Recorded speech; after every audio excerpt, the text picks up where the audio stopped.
हाँ चारू जी, आपका क्वेश्चन।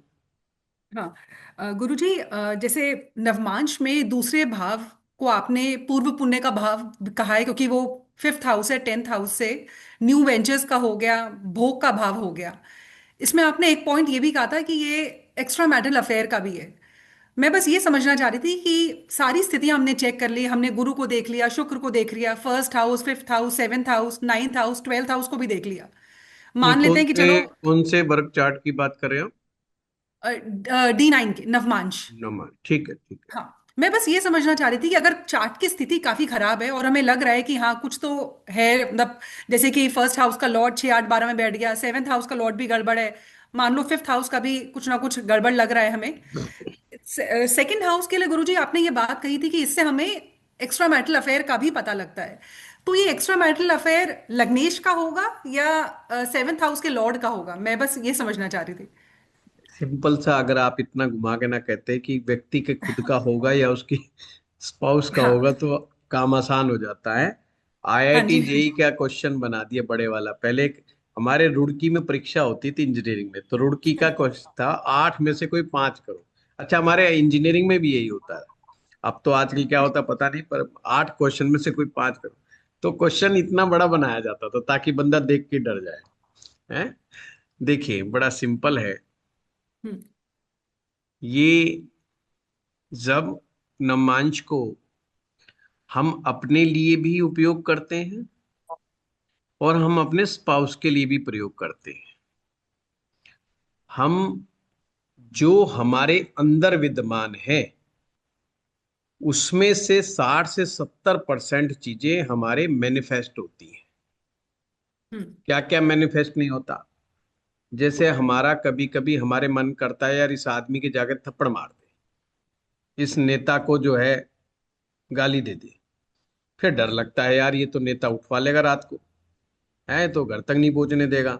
जैसे वीडियो बनाएंगे कहते आ जाओ बाबूजी हमारी हवेली पे, तो हम कहेंगे ना ना ना, ये मन की बात है, मन में ही रखो। हम वो बात किसी के बारे में नहीं कहते।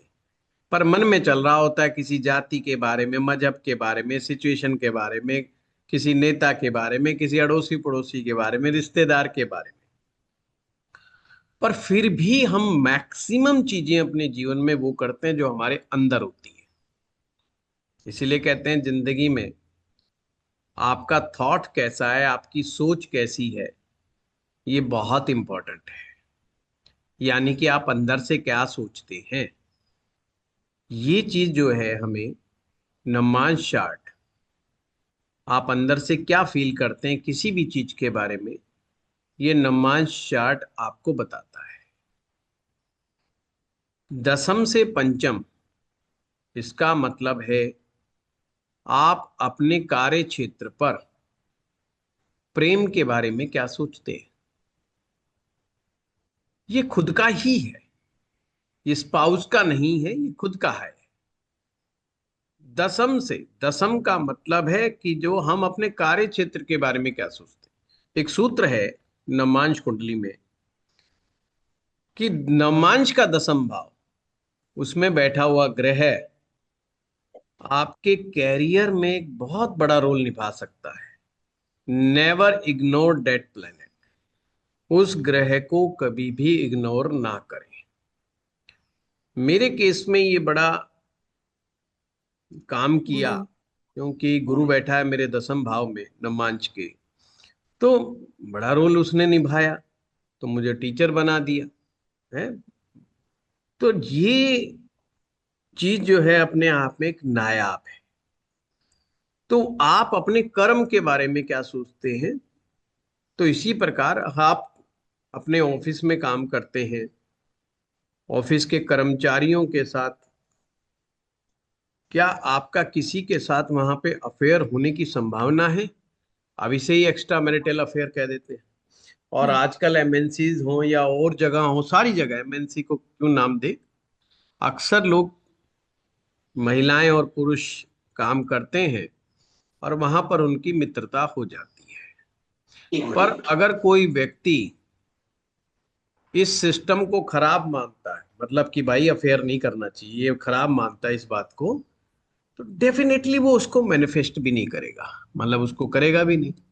हम्म। तो नवमांश में ये उसी बात को दिखा रहा है कि मैनिफेस्टेशन अगर आपने किया तो उसकी होने की संभावना है, क्योंकि आप उसी काम को करना पसंद करते हैं जिसका जस्टिफिकेशन आपके पास होता है, या जिसको आप अंदर से महसूस करते हैं। जिस काम को आप खराब नहीं मानते वो आप काम कर बैठते हो, और जिसको खराब मानते हो वो आप नहीं करते हो। तो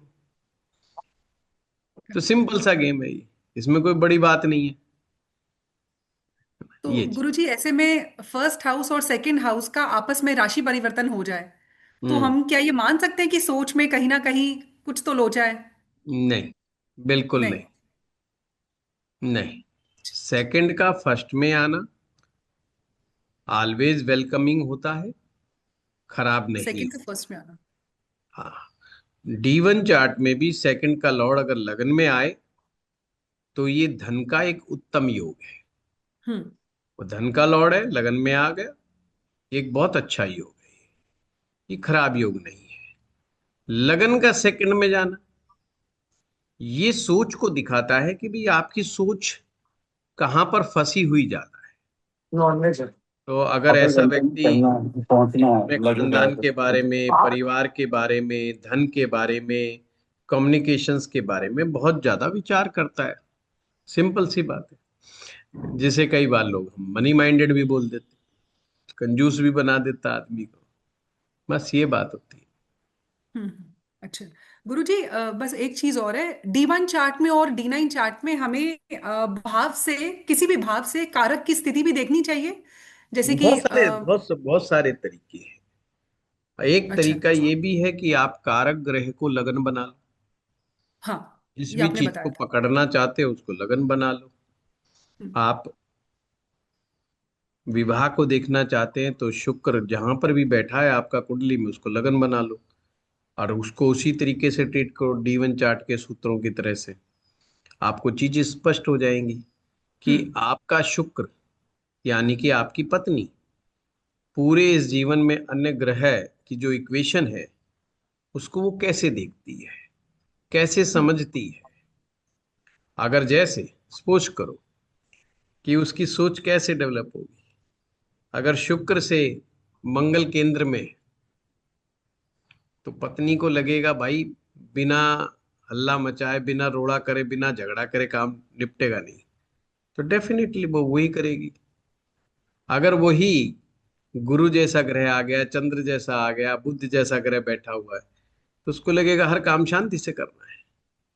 वहीं अच्छा। पे राहु हो गया तो वो कहेगी यार षड्यंत्र करे बगैर तो बात बनेगी नहीं, थोड़ा मैनिपुलेट तो करना ही पड़ेगा वे चीजों को। तो आपको उससे उसका एक एक चीज का आइडिया हो जाएगा, इतना जबरदस्त आइडिया हो जाएगा कि आप किसी के स्पाउस को देखे बगैर उसके अंदर तक की बातें बताने में सक्षम हो जाते हैं। तो वो सब चीजें जो है आप बड़े इजीली देख सकते हैं। देख सकते हैं। दूसरा एक सूत्र है लगन का लॉर्ड। आप क्या सोचते हैं, आप किस चीज को कैसे इंप्लीमेंट करते हैं, तो स्पाउस का हो गया। तो लग्नेश जहां बैठा है, जिसे पका लगन भी कह देते हैं, लग्नेश जहां पर भी बैठा है उसको क्या, उसको लगन बना लो और उसके हिसाब से चीजों को देखना शुरू करो। आप किस चीज को लाइफ में कैसा सोचते हैं और कैसे इंप्लीमेंट करते हैं उसके बारे में, तो वहां से पता चल जाएगा। जैसे एक व्यक्ति है, उसकी पत्नी उससे झगड़ा करती है, मैं एक एग्जांपल ले रहा हूं, पत्नी झगड़ा करती है और आप उसको देख रहे हैं और आप कह रहे हैं यार क्या लाइफ है इसकी, इसकी तो दो पैसे की इज्जत नहीं है इसके घर में। पर उसका लग्नेश से शुक्र बैठा है लाभ स्थान में, लग्नेश जहां भी बैठा है उससे शुक्र बैठा है लाभ स्थान में।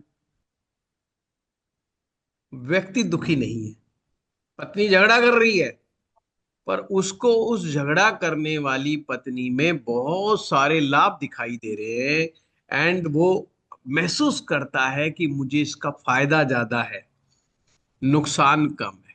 सारे कह रहे हैं यार ये फालतू बोलती है, यार ये झगड़ा कर लेती 2-2 मिनट में तेरी इज्जत खराब कर देती है। पर उस आदमी को ये नहीं लग रहा कि यार ये मेरे साथ ऐसा कुछ हो रहा है।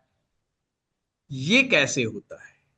आप लगना लौड़ को बना लो भाई, आपकी जो सोच है, आपकी थॉट्स जो है, वो जिस भाव में भी बैठी है उसको लगन बना के देखो।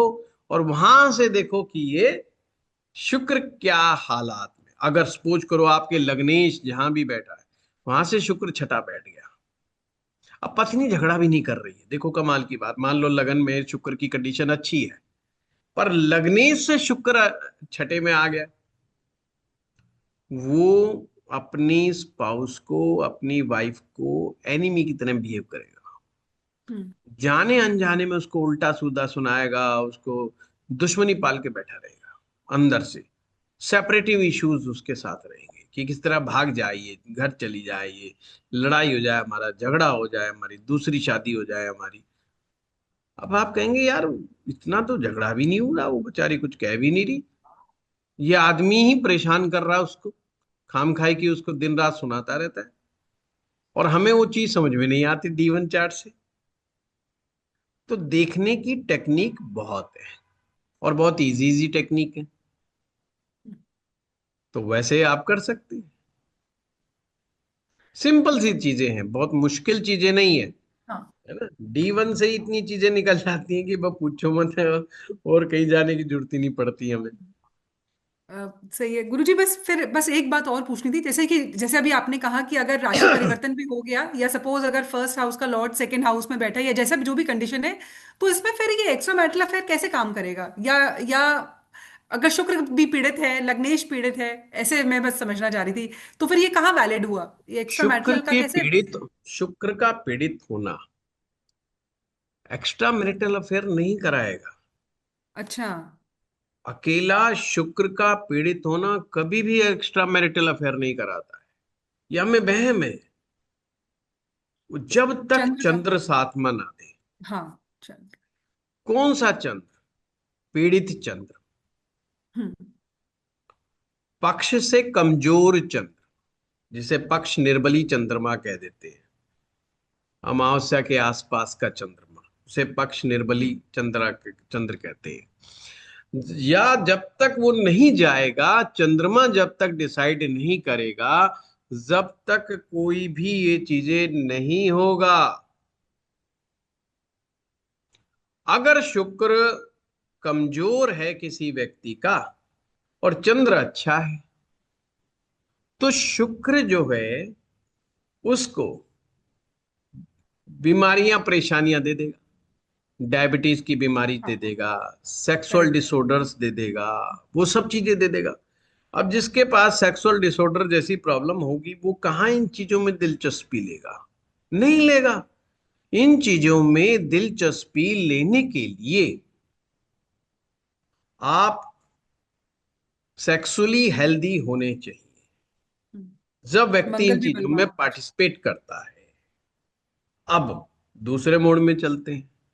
अगर चंद्रमा पीड़ित है, शुक्र भी पीड़ित है, दोनों ही कमजोर हो गए, तो उस व्यक्ति का ध्यान इन्हीं चीजों पर रहेगा, और वो यदा कदा जब भी मौका लगेगा वो चला जाएगा। फिर अब आपका प्रश्न उठेगा कि जी फिर क्या सेक्सुअल डिसऑर्डर नहीं होगा?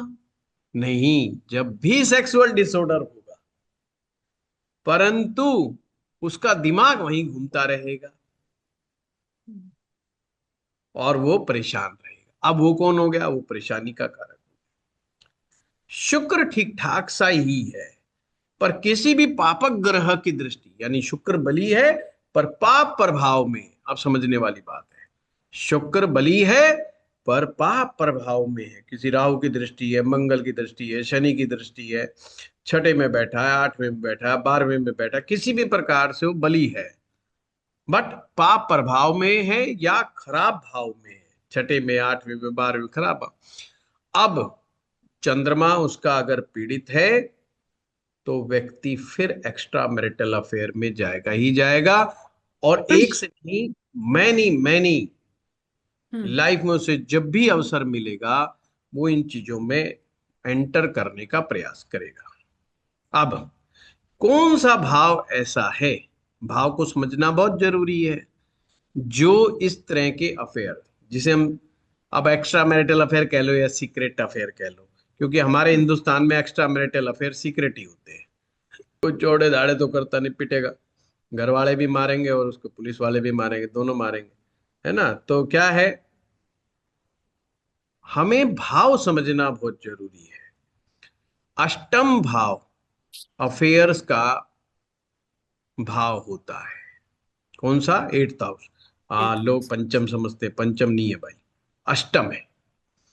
एट्थ हाउस ही आपको लीड करता है कि भाई आपका होना चाहिए अफेयर, गुप्त प्रेम आपका किसी ना किसी से होना चाहिए। ये बात आपको अष्टम कहता है। जब अष्टम से कोई किसी प्रकार का संबंध स्थापित होता है तो वह एक्स्ट्रा मैरिटल अफेयर हो जाता है। इसलिए अष्टम भाव की दशाओं में अक्सर जो लोगों के एक्स्ट्रा मैरिटल अफेयर डेवलप हो जाते हैं, रीजन वो वही होता है, उसको सिचुएशन ऐसी मिल जाती है। गुरुजी ये और फिर वो एट्थ हाउस प्रकट का भी जो हो है। जाते हैं। फिर प्रकट कब हो जाते हैं? जब सप्तम की दशा चलती है तो प्रकट हो जाता है। टिकट हो तो जाता है। पकड़ा कब जाता है? ध्यान रखिए, किसी का एक्स्ट्रा मैरिटल अफेयर चल रहा है, हैं? तो सेवंथ हाउस की दशा आई, सावधान, पहली छोड़ के भगलो, नहीं तो पकड़े जाओ। पकड़ा जाएगा सप्तम की, उसके अंदर सप्तम की दशा में वो पकड़ा रहेगा। लकी कह रहा बहुत अच्छा बता रहे हो गुरु जी। हाँ, पत्नी भी सुनेगी, देख ले लकी कहाँ चक्कर में पड़ रहा है। हाँ, और सप्तम की दशा से पहले ही भाग लियो मैदान छोड़ के। हैं? सप्तम की दशा में अफेयर अक्सर पकड़ा जाता है। तीसरे भाव की दशा में अफेयर पकड़ा जाता है। जो है दूसरे भाव की दशा में अफेयर अक्सर पकड़ा जाता है। ठीक है गुरुजी। ठीक है, और ये धन्यवाद। दशाएं आती रहती हैं समय बदल बदल के, कहीं ये खुश हो रहे हो कि लंबा चलेगा। गुरुजी एक बात वैसे है, कई चार्ट्स में मैंने पिछले दिनों देखा, चंद्र चाहे उच्च का हो, चंद्र चाहे नीच का हो, दोनों ही खराब है। मतलब शादी की में स्टेबिलिटी के लिए या मन की इच्छा के लिए उच्च का चंद्र भी ज्यादा इमोशनल बना देता है, तो आपको लगता है कि हमारे मैं इमोशंस पता नहीं इस सेटिस्फाइड नहीं हुए। सूत्र को पता नहीं कितने सालों से बता रहा हूँ, पब्लिकली भी और हमारी उन क्लासेस में भी। हम्म, मेरे आप तमाम वीडियो सुनेंगे तो मैं कई बार बताया कि चंद्रमा उच्च का भी नुकसानकारी होता है और नीच का भी नुकसानकारी होता है। हाँ जी। कमजोर चंद्रमा भी खराब होता है और बहुत पावरफुल चंद्रमा भी खराब होता है। पर उसको देखने के मायने अलग अलग है। खराब हम्म। चंद्रमा अलग तरीके से रिएक्ट करता है और अच्छा चंद्रमा अलग तरीके से हमें परेशानी देता है। चलो, धन्यवाद। प्रणाम गुरुदेव, प्रणाम। प्रणाम गुरुदेव। प्रणाम।